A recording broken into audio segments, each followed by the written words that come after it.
MRTI est spécialisée dans le transport national et international.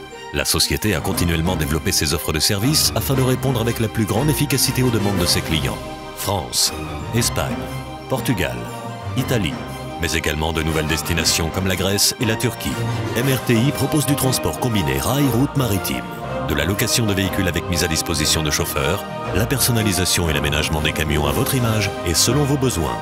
Avec une présence nationale et des dizaines de départs quotidiens, MRTI vous assure des délais optimisés. MRTI, votre solution transport.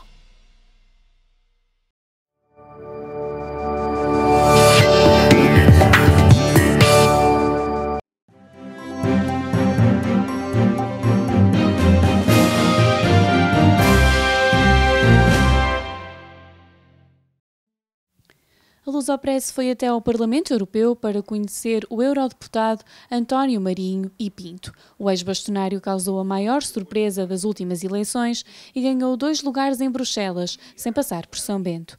Esta semana abriu as portas do gabinete na capital da Europa e conversou sobre o trabalho na União, a política em Portugal e como fará se lá chegar.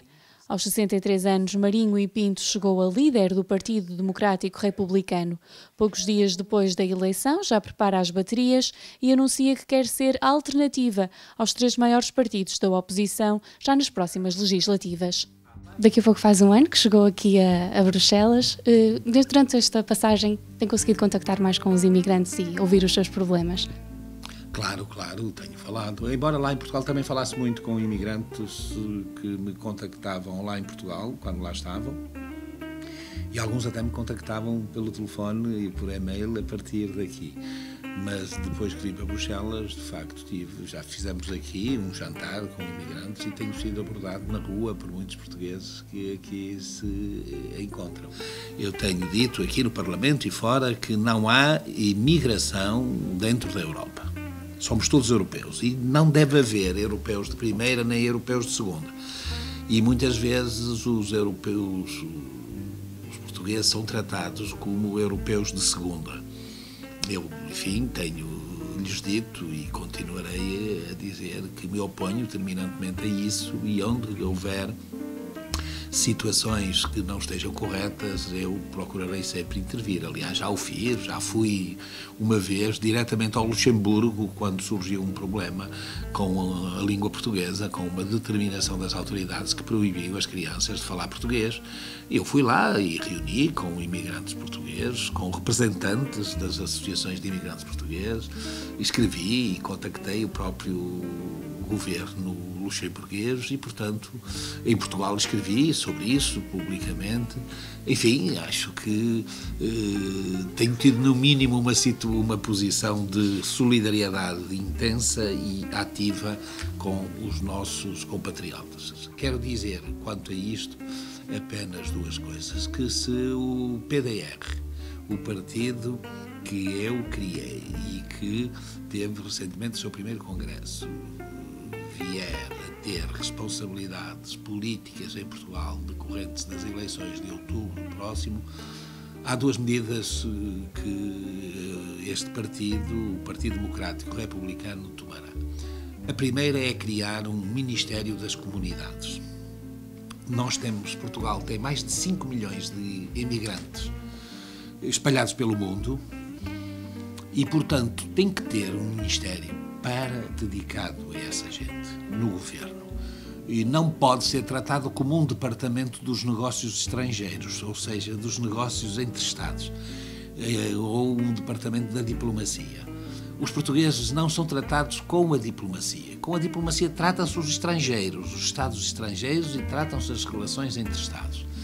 Os portugueses devem ter um tratamento igual aos portugueses que estão em Portugal, exceto naquilo que a distância possa implicar. E, portanto, aí haverá um Ministério das Comunidades que terá uma tutela, passará a ter a tutela sobre os consulados. Os consulados passarão a funcionar mais virados para as comunidades e não mais virados para o Estado. A outra medida é que eles votarão em condições iguais à dos portugueses que estiverem residentes em Portugal. são tão portugueses como os que estão em Portugal e participam nas eleições, em todas as eleições, num plano de absoluta igualdade relativamente aos portugueses que residem em Portugal. Eu próprio fui imigrante, sou filho de imigrante, sei bem o que é viver longe da nossa pátria, do nosso país. O Ministério já foi uma vez prometido por Durão Barroso e também por Marcelo Rebelo de Sousa, que também disse que devia ser criado, mas nunca passou para a prática. Por que é que acha que isso nunca aconteceu? Se fosse essa a única promessa que os partidos grandes não cumpriram, Portugal não estava como está. O problema é que eles têm feito outras promessas bem mais importantes, têm sucessivamente enganado o povo português nas últimas décadas. O país tem sido governado sucessivamente e alternadamente por PS, PSD, PS, PSB, PS, PSD. De vez em quando o CDS também lá vai dar uma ajuda, mas todos prometem e nunca cumprem aquilo que prometem. E, em alguns casos, até como este governo, faz exatamente o contrário daquilo que prometeu e daquilo que garantiu que não ia fazer. E, portanto, este sistema viciado de partidos que se apropriam do poder, prometendo coisas que não cumprem, ou prometendo mesmo não fazer aquilo que fazem quando chegam ao poder, nós contestamos e nós pomos em causa a sua subsistência. Nós não estamos neste momento, nós não criamos o PDR, o Partido Democrático Republicano, para ser uma alternativa a este governo. Nós criamos o PDR para ser uma alternativa a este sistema que põe sistematicamente PS, PSD. Nós somos alternativa aos dois partidos. Aos três partidos, se quiser, ao PS por um lado e ao PSD, CDS por outro. É que muitas vezes estão de acordo nas coisas e fingem que estão em desacordo para enganarem os portugueses. Queremos acabar com a mentira, queremos acabar com a teatralização da vida dos debates e da vida pública, queremos acabar com a corrupção.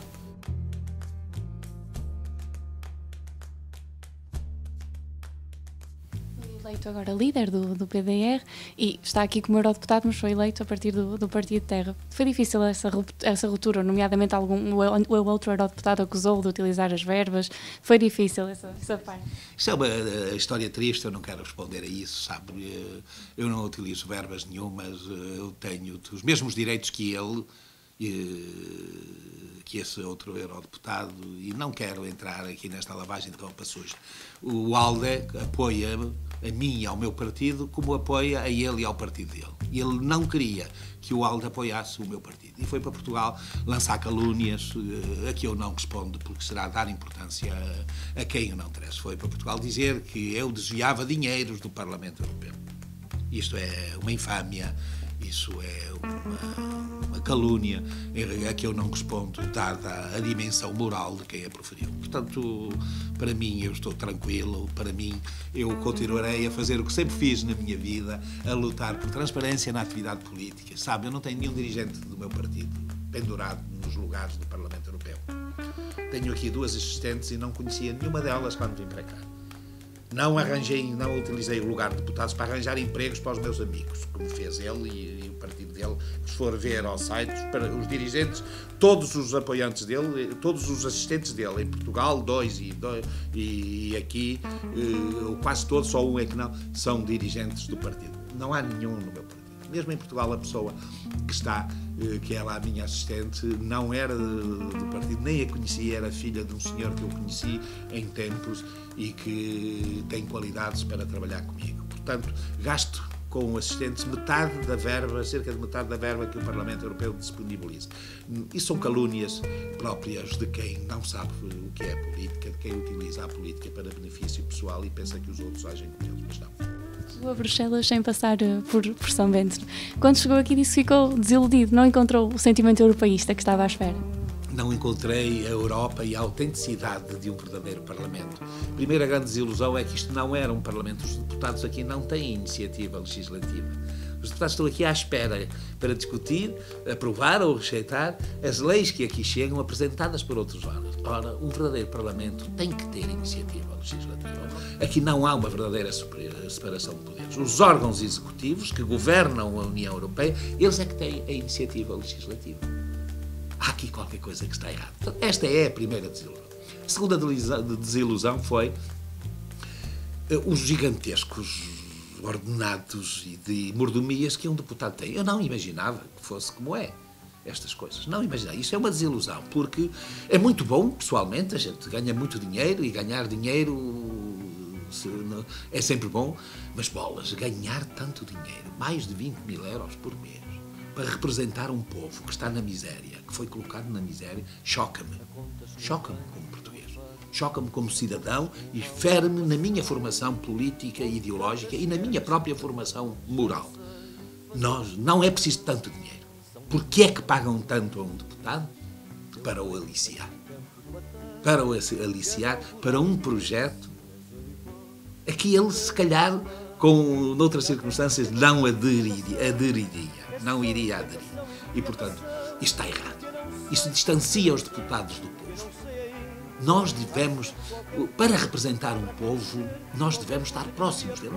É óbvio que um deputado deve ganhar o suficiente para exercer as suas funções com dignidade e, sobretudo, para poder ser independente.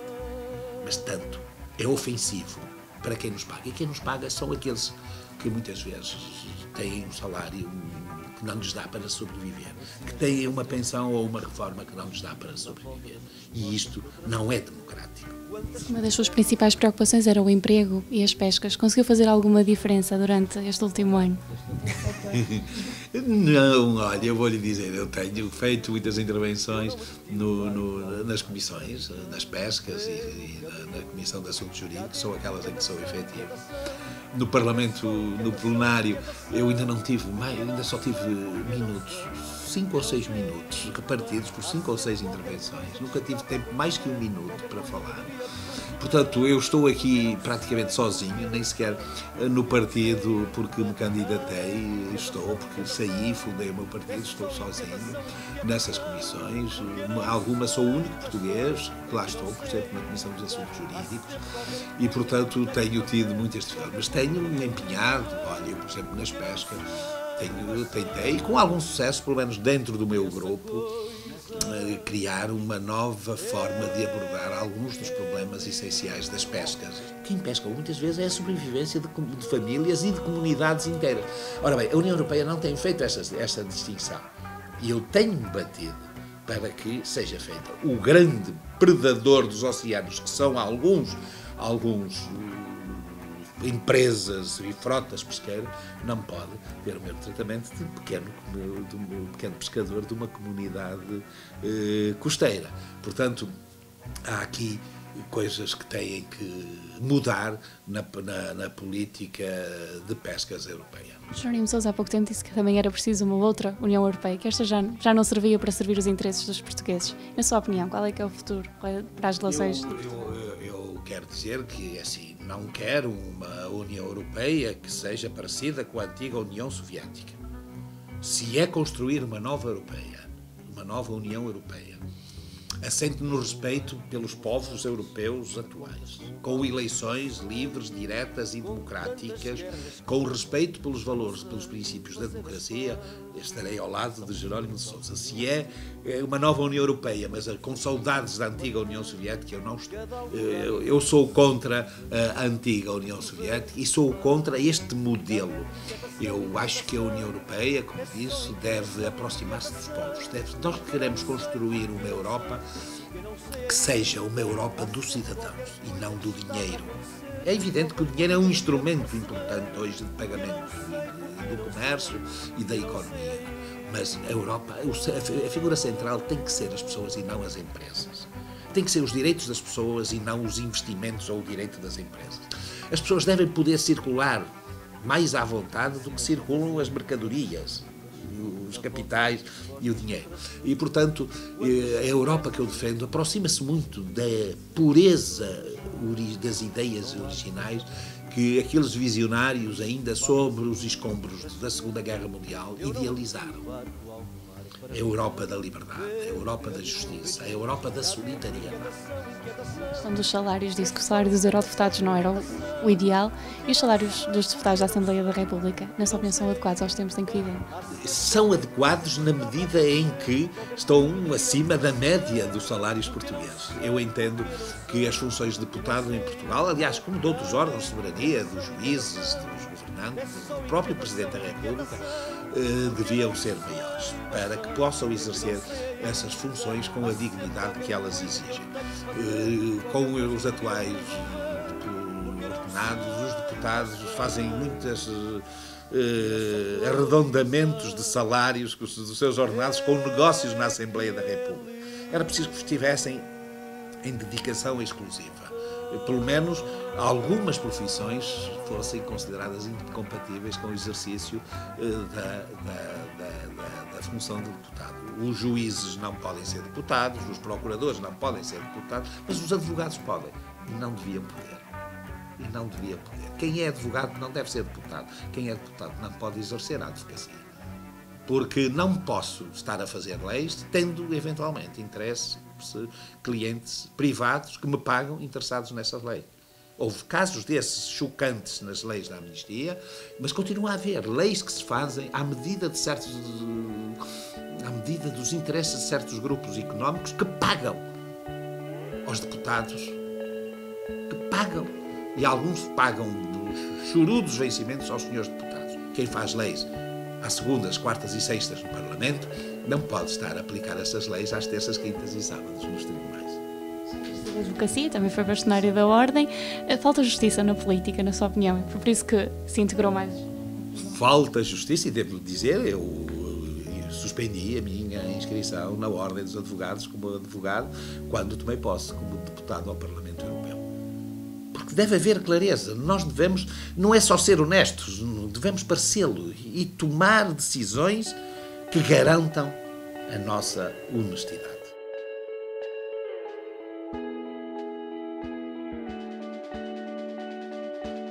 Se for eleito deputado para a Assembleia da República, sai de Bruxelas? Sim, já disse isso publicamente, porque se o povo português achar que eu estarei melhor na Assembleia da República, elege-me e eu vou para lá. Se achar que eu estarei melhor aqui, não me elege e eu continuarei cá. Eu disse publicamente que achava que posso ser mais útil ao meu país lá em Portugal. E justamente porque aqui somos 751 deputados de 28 países, são 24 línguas diferentes, são milhares de funcionários. Aqui, de facto, as coisas, a capacidade de intervenção é diminuta. As coisas, quando chegam, já vêm requentadas, cozinhadas, já arrefeceram, já voltaram a ser aquecidas, já vêm todas preparadas, aquilo lá, aquilo ali. Não tenho mais que 1 minuto de tempo para intervir e mesmo assim eu peço em todas as plenárias peço tempo, só tive para aí em 4 ou 5 nas dezenas de plenários. Portanto, lá em Portugal acho que pelo menos podemos apresentar projetos de lei e podemos mostrar ao povo português daquilo que somos e as ideias que defendemos. Aqui tenho sido absolutamente ignorado.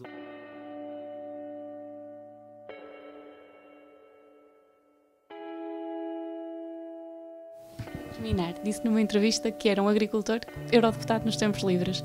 Imagina-se, por exemplo, um Presidente da República ou um Primeiro-Ministro que é agricultor nos tempos livres. Esta frase eu vou-lhe contar essa frase, porque esta foi um filme que eu vi há muitos anos sobre o chamado O Caso Mattei. Era um empresário italiano, dirigente de empresas de petróleos e que nas horas vagas ia pescar. E então ele dizia que, na verdade, ele sentia-se um pescador que tinha um part-time que era aos petróleos. E eu adaptei essa frase a mim porque eu sou um agricultor, o que eu mais gostava de fazer, dedicar-me a 100% era a agricultura. Não a agricultura como atividade económica, mas a agricultura pelo prazer do relacionamento ecológico com a terra, com as árvores, com os animais, com aquilo que de belo este planeta nos dá. E tenho uma pequeníssima propriedade com 3 ou 4 mil metros quadrados, meio hectare, se calhar, onde cultivo, onde tenho árvores de fruto, onde tenho animais e, portanto, aí é que eu me sinto bem, é isso é que eu gostava de fazer. Mas sou obrigado a vir aqui, portanto, digo que isto é o meu part-time e a minha atividade, aquilo que eu gostava verdadeiramente de fazer era isso e que espero em breve poder fazer, porque eu já estou a atingir o meu prazo de validade. Nós temos um prazo de validade, todos, eu já vou fazer 65 anos este ano e, portanto, quero pensar, em terminar os meus dias de forma tranquila, mais tranquila, do que nesta agitação permanente. Sabe, eu entro aqui todos os dias, antes das 8 da manhã. Às vezes venho antes delas, das minhas secretárias, das minhas assistentes. Entro aqui e começo logo com uma aula de inglês, tenho que aprender inglês, porque, enfim, é hoje uma língua essencial, eu descurei isso durante muito tempo. E depois começo logo numa azáfama diária que não termina. Começo às vezes a ficar, já vou ficando cansado, até porque eu comecei a trabalhar aos 20 anos e nunca mais parei. Nem queria parar verdadeiramente de trabalhar, seja aqui, seja na tal agricultura, eu vou continuar a ser um homem ativo e de alguma forma produtivo. Eu gosto da agricultura. Sabe, eu na minha aldeia, 2/3 do que como sai da terra. Estão-se a aproximar as legislativas e as presidenciais. A minha questão era se já não se vê que na qualidade de, por exemplo, Presidente da República. Eu tenho condições para o ser, como qualquer português. Tenho mais de 36 anos, tenho até melhores condições do que algumas pessoas que foram ou são Presidentes da República, mas a questão da Presidência da República, para nós, só se colocarão depois das legislativas. Até lá estaremos empenhados nas eleições legislativas.